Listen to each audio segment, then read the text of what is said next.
नमस्कार, news one India में आपका स्वागत है। आपके साथ मैं धर्मराज सिंह। सल्ट उपचुनाव में भारतीय जनता पार्टी ने जीत दर्ज की है और इस जीत से मुख्यमंत्री तीरथ सिंह रावत खुश हैं। और इस जीत के बाद मुख्यमंत्री भारतीय जनता पार्टी के प्रदेश कार्यालय पहुंचे। उनके साथ बीजेपी के प्रदेश अध्यक्ष मदन कौशिक भी बीजेपी कार्यालय पहुंचे।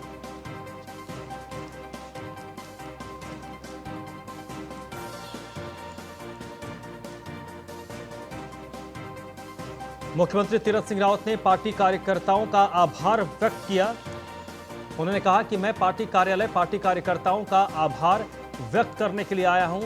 सुरेंद्र जीना के निधन के बाद यह सीट खाली हुई थी जिस पर उपचुनाव हुआ और इस सीट पर उनके भाई को टिकट दिया गया था और उनके भाई ने इस सीट पर जीत हासिल की है।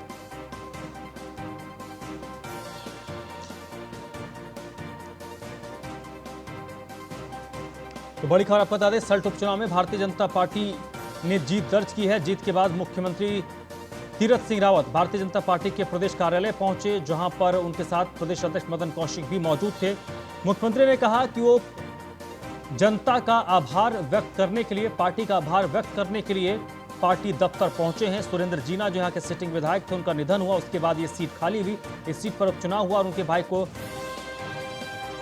टिकट दिया गया था, जिन्होंने इसमें जीत दर्ज की है। सुदीप जैन इस वक्त मेरे साथ जुड़ चुके हैं, हमारे विशेष संवाददाता। इसी पर ज्यादा बातचीत के लिए सुदीप, एक बड़ी जीत है और कह सकते हैं कि उपचुनाव से पहले भारतीय जनता पार्टी को एक मोमेंटम मिला है। बिल्कुल, ये बात सही है। अभी कुछ देर पहले ही मदन कौशिक ने भी जो बातचीत की मीडिया से, उन्होंने कहा कि जिस प्रकार से विपक्ष ने तमाम आरोप लगाए और नेतृत्व परिवर्तन के बाद अलग अलग तरीकों से हरीश रावत ने अपना प्रचार प्रसार को अलग तरीके से जो भावनात्मक रूप देने का कोशिश की, उसको जनता ने समझा। जो भाजपा लगातार विकास कार्य कर रही है प्रदेश में, उस पर ये विजय श्री जो सल्ट की मिली है, उस पर ये मोहर है और पार्टी इसका जो विजय श्री का जो मोमेंटम है, इसको आगे लेके जाएगी। हालांकि मदन कौशिक इस सवाल का जवाब भी टाल गए कि क्या अब अगला चुनाव वो मुख्यमंत्री का होगा या विधानसभा चुनाव का होगा, वो हंस के टाल गए। उन्होंने कहा जल्द ही आपसे इस विषय पर अलग से बात करेंगे। लेकिन पार्टी के लिए एक बकअप की स्थिति है प्रदेश अध्यक्ष मदन कौशिक और मुख्यमंत्री तीरथ सिंह रावत दोनों के लिए, क्योंकि दोनों एक साथ अपनी नई जिम्मेदारियों के लिए भाजपा में निर्वहन करने के लिए आए थे और आज दोनों के लिए ही सुपर संडे बनकर सल्ट का परिणाम लाया है। पार्टी ने एक और जानकारी दी है कि जो वोट शेयर है वो बढ़ा है और जो अंतर है जीत का, वो भी बढ़ा है पहले से। तो दोनों ही स्थितियों में भाजपा बेटर हुई है। अब चुनौती कांग्रेस के लिए बढ़ी है और चुनौती कांग्रेस से ज्यादा हरीश रावत के लिए बढ़ी है, क्योंकि उन्होंने कहीं ना कहीं इस चुनाव को प्रतिष्ठा का प्रश्न बनाया था। बीमार होने के बावजूद उन्होंने बड़ी मार्मिक अपीलें की। इसके बाद वो ठीक होने के बाद आए और सीधे सल्ट पहुंचे। तो ये सारी वो स्थितियां हैं जो कहीं ना कहीं अब हरीश रावत के लिए विशेष तौर पर कांग्रेस से ज्यादा चुनौतीपूर्ण होने जा रही हैं। नहीं, हम इस पे भारतीय जनता पार्टी को लेकर तो सुदीप बहुत बात हो गई है। कांग्रेस के नजरिए से अगर हम इस परिणाम को देखें तो ये कितना इम्पैक्ट डालेगा? कांग्रेस की कोशिश ये है कि 2022 में वो सत्ता में दोबारा से वापसी करे। उसके लिए कांग्रेस के लिए एक तो ये बड़ा ड्रॉबैक होगा ये रिजल्ट, क्योंकि उनके पास पूर्व मुख्यमंत्री के 4 साल के कार्यकाल को लेकर कई सारे सवाल थे। उसको लेकर वो जनता के बीच गए थे, लेकिन जनता ने एक तरीके से उन लोगों की बातों को स्वीकार नहीं किया। जी बिल्कुल, ये बात आपकी बिल्कुल वाजिब है। अगर क्योंकि जिस वक्त सल्ट में पोल हो रहा था, उस वक्त कोविड संक्रमण का भी इतना प्रभाव नहीं था। उस वक्त नेतृत्व परिवर्तन को लेकर ज्यादा कांग्रेस के पास दबाव बनाने का मौका था और हरीश रावत जैसे तेज नेता जो हर वक्त और हर स्थिति को अपने पक्ष में ढालने, पार्टी के पक्ष में ढालने के लिए जाने जाते हैं, उनके जैसे नेता के हाथ में कमान थी। बावजूद इसके पार्टी चूक गई और एक बड़ा डिफरेंस है। छोटी विधानसभा में इतने मत का डिफरेंस होना ये बताता है कि बड़ी तैयारी पार्टी की थी और पार्टी उस चुनाव को लड़कर जीत कर आई है। अब चुनौती भाजपा के सामने नहीं, क्योंकि भाजपा का तो विजय श्री जारी है। चुनौती कांग्रेस के सामने है कि करीब विधानसभा चुनाव के 7-8 माह पूर्व ही उपचुनाव में उसकी तैयारी कमजोर रही, या यूं कहे जनता ने उसे नकार दिया। सुदीप, बहुत बहुत शुक्रिया आपका। उत्तराखंड में कोरोना संक्रमण के बाद प्रदेश सरकार इसकी रोकथाम के लिए लगातार प्रयासरत है। स्वास्थ्य सचिव अमित नेगी ने बताया कि 1 अप्रैल 2020 को प्रदेश में 216 आईसीयू के बेड थे। 1 अप्रैल 2021 को 836 आईसीयू के बेड थे, जिनकी संख्या वर्तमान में 1336 हो गई है। पिछले एक महीने में करीब 500 आईसीयू के बेड बढ़ाए गए हैं। प्रदेश में वेंटिलेटर्स की संख्या 842 हो गई है। स्वास्थ्य सचिव ने जानकारी दी है कि ऑक्सीजन बेड की संख्या आज 6002 पहुंच चुकी है। पिछले एक महीने में लगभग 2500 ऑक्सीजन के बेड बढ़ाए गए हैं। अमित नेगी ने कहा कि जैसे जैसे ऑक्सीजन बेड की संख्या बढ़ाई जाएगी, ऑक्सीजन की खपत भी बढ़ेगी। हमारे पास इसकी पर्याप्त क्षमता भी है।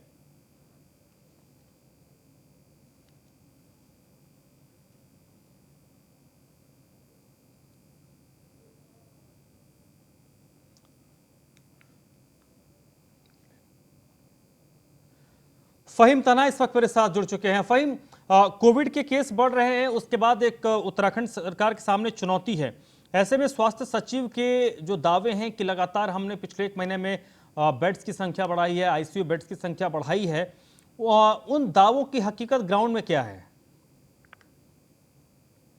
देखिए, एक बात तो बहुत स्पष्ट है कि अगर हम पिछले 2 महीने में और अब में तुलना करते हैं तो जब कोविड की दूसरी लहर ये अपना प्रकोप शुरू कर रही थी, उस समय जो ऑक्सीजन सिलेंडर की बात है या फिर बेड की बात है, वो पुराना जो सिस्टम चला रहा था वो आ रहा था। एकदम से फिर दूसरी लहर में सरकार के ऊपर दबाव बना है। और ये बात सही है कि अगर हम पिछले हफ्ते भर के भी देखें तो ऑक्सीजन सिलेंडर की जितनी मारामारी थी, जितनी डिमांड थी, उस हिसाब से मिल नहीं पा रहे थे, वो व्यवस्थाएं नहीं बन पा रही थी। लेकिन इस समय व्यवस्था बनी हुई है, ये इसको कहने में कोई दो राय नहीं, क्योंकि अब ऑक्सीजन ना मिलने की शिकायतें नहीं आ रही हैं। और एक सिस्टम बना दिया है सरकार ने ऑक्सीजन सिलेंडर को लेकर के, रेमडेसिविर को लेकर के, दो चीज है। तो लिहाजा सिस्टम के लिहाज से, और दूसरा बेड की बात है तो बेड बढ़ाए गए हैं, चाहे वेंटिलेटर की बात है, चाहे आईसीयू ऑक्सीजन। ये जो व्यवस्था है, ये व्यवस्था बढ़ रही है और इसीलिए शायद अभी केसेस जो लगातार बढ़ रहे हैं वो तो है जो चिंता की बात है। लेकिन ऑक्सीजन बेड की स्थिति शायद पिछले कुछ मिल रहे हैं, ये अपने आप में एक राहत की बात है। राज्य सरकार के जो प्रयास है ये कहीं ना कहीं असर दिखा रहे हैं। एक सिस्टम बना हुआ माफ कीजिएगा, एक बना हुआ है, करते हैं कि बढ़ना चाहिए क्योंकि इसकी जरूरत लगातार बढ़ रही है। नहीं, ये उस पर तो सुधार आया है, लेकिन अगर हम इसे कोविड केस से कंपेयर करें फहीम, जिस तरीके से कोविड के मामले बढ़ रहे हैं और ये जितनी व्यवस्थाएं हैं तो शहरी इलाकों में होंगी और कोविड के केस ग्रामीण इलाकों तक पहुंच रहे हैं, तो ऐसे में कितने मददगार होंगे?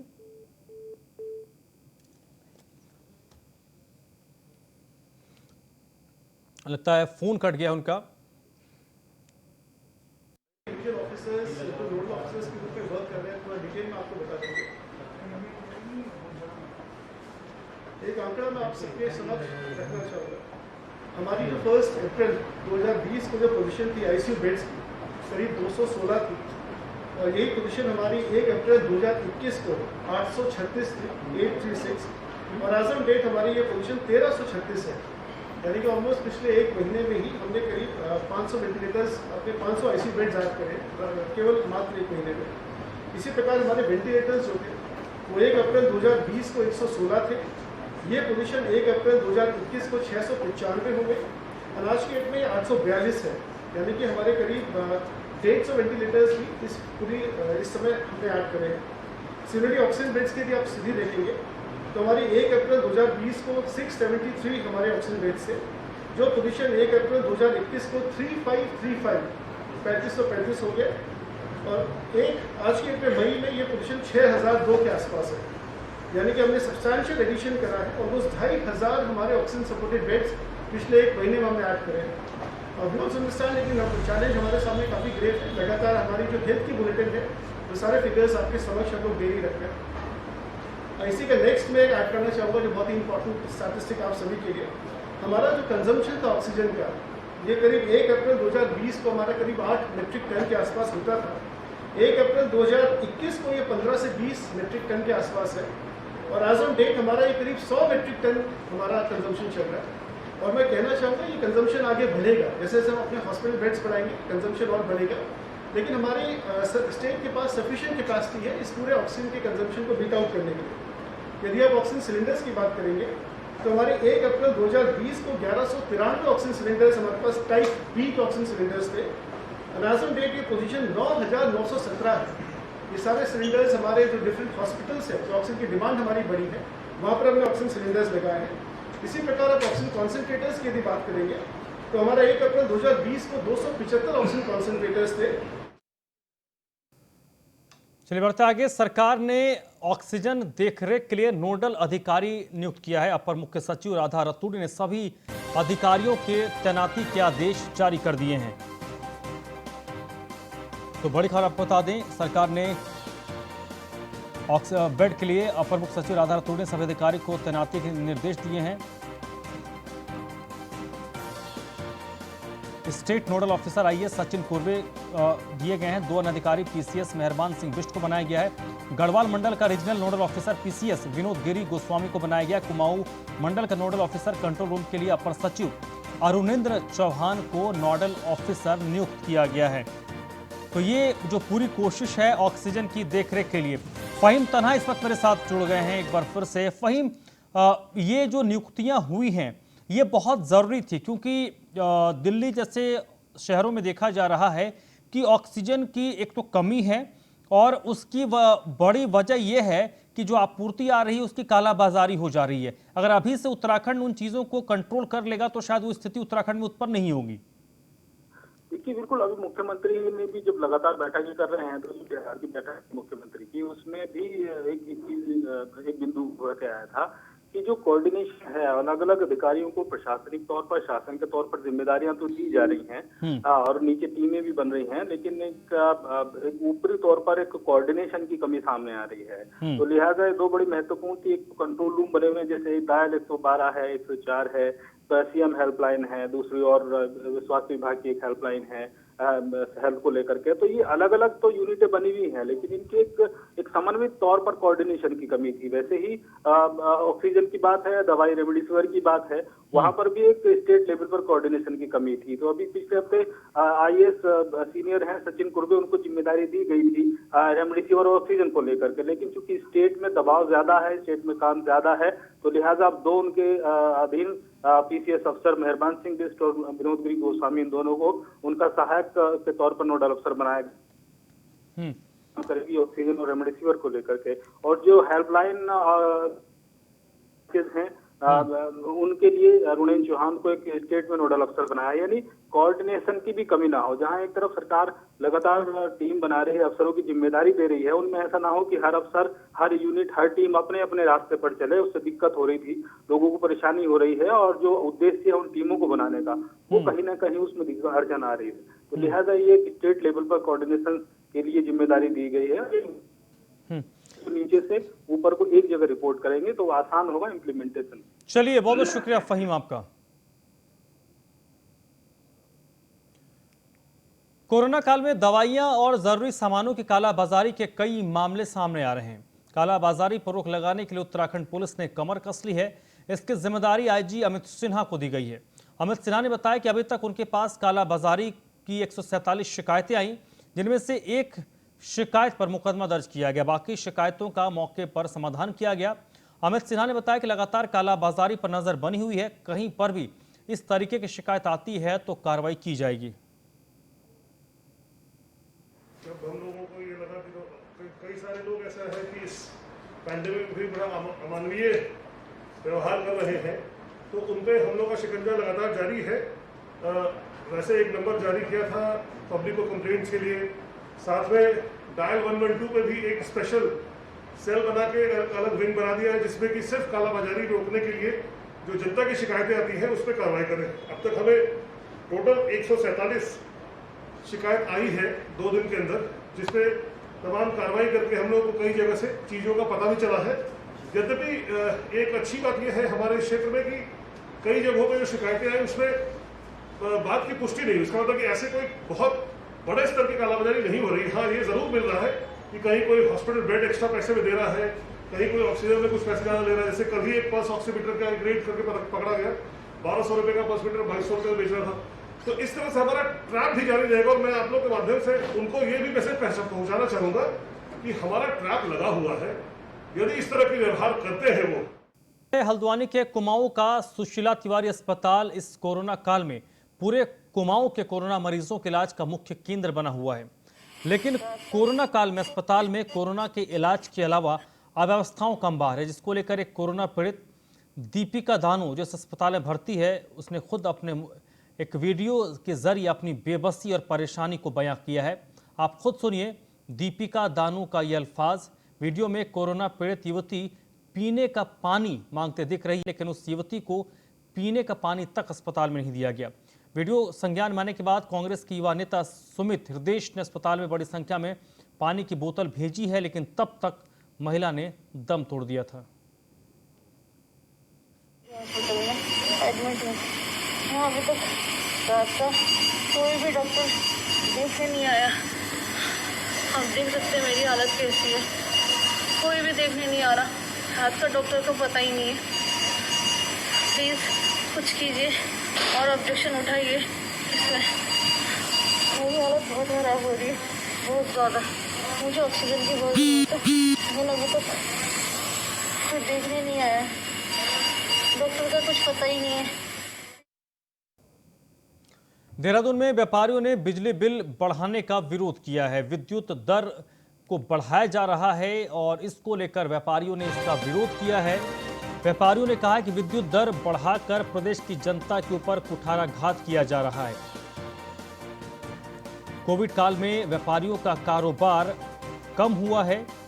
सीएम से मुलाकात कर इस बढ़े हुए बिजली बिल को वापस लेने की मांग व्यवसायी करेंगे।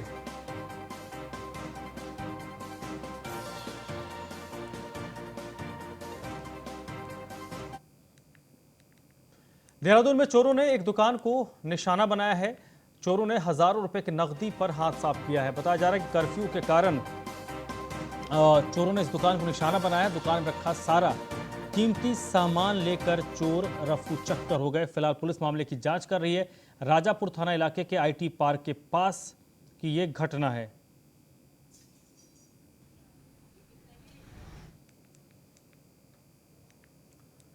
टिहरी के नगरपालिका चंबा में सैनिटाइजेशन का काम किया गया। एसडीएम के निर्देश पर यह सैनिटाइजेशन किया जा रहा है। कोरोना के कारण नगरपालिका सजग दिख रही है। वार्ड में रोजाना सैनिटाइजेशन किया जा रहा है। हालांकि अधिकारी हवा में ही सैनिटाइजर का छिड़काव कर रहे हैं ताकि जो ड्रॉपलेट्स हैं अगर वो हवा में हैं तो उसको खत्म किया जा सके।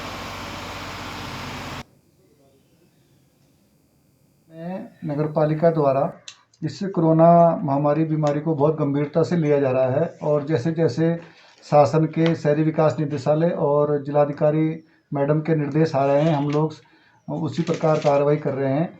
जहाँ जहाँ पॉजिटिव पेशेंट किसी आवास में आ रहे हैं तो वहाँ पर तुरंत अपनी सैनिटाइजेशन टीम को मैनुअली भेजा जाता है, वो वहाँ पर सैनिटाइज करते हैं। शनिवार और रविवार को हमारा पूरा वाणिज्य क्षेत्र को हम सैनिटाइज करते हैं। इसके अलावा हम लोग जहाँ पर थोड़ा गंदगी का आइडेंटिफाई एरिया है वहाँ पर ब्लीचिंग का और चूने का छिड़काव कराया जा रहा है। कुमाऊं मंडी को बंद करने का निर्णय लिया गया। भीड़ के कारण मंडी को बंद करने का फैसला किया गया। हल्द्वानी से बड़ी खबर है, कुमाऊं मंडी को बंद करने का फैसला किया गया है। उसके पीछे वजह बताई जा रही है कि यहाँ मंडी में भीड़ लगती है और मंडी परिसर को अब इस वक्त सैनिटाइज किया जा रहा है। मंडी के सभी क्षेत्रों को सैनिटाइज किया जा रहा है। मंडी अध्यक्ष की ओर से ये बयान आया है, 2 दिन तक अब मंडी को बंद रखा जाएगा क्योंकि यहाँ पर कुछ कोविड के केस आए हैं, जिसके बाद पूरे मंडी परिसर को सैनिटाइज किया जा रहा है। रविवार और शनिवार के दिन मंडी को बंद रखा गया। अभी बहरहाल हमने शनिवार और इतवार 2 दिन तो पूर्ण रूप से बंद कर रखी है, जिससे इसे संक्रमण को रोका जाए। और सब्जी का जहाँ तक सवाल है, आज सब्जी तो खोलनी पड़ेगी। आज शाम से हो या कल सवेरे हमें ये चालू करनी पड़ेगी, क्योंकि ये चालू नहीं करें तो हमारे आगे पहाड़ के है, इधर के सारे ऐसी व्यवस्था बंद रुक जाएगी। इस बुलेटिन में फिलहाल नहीं।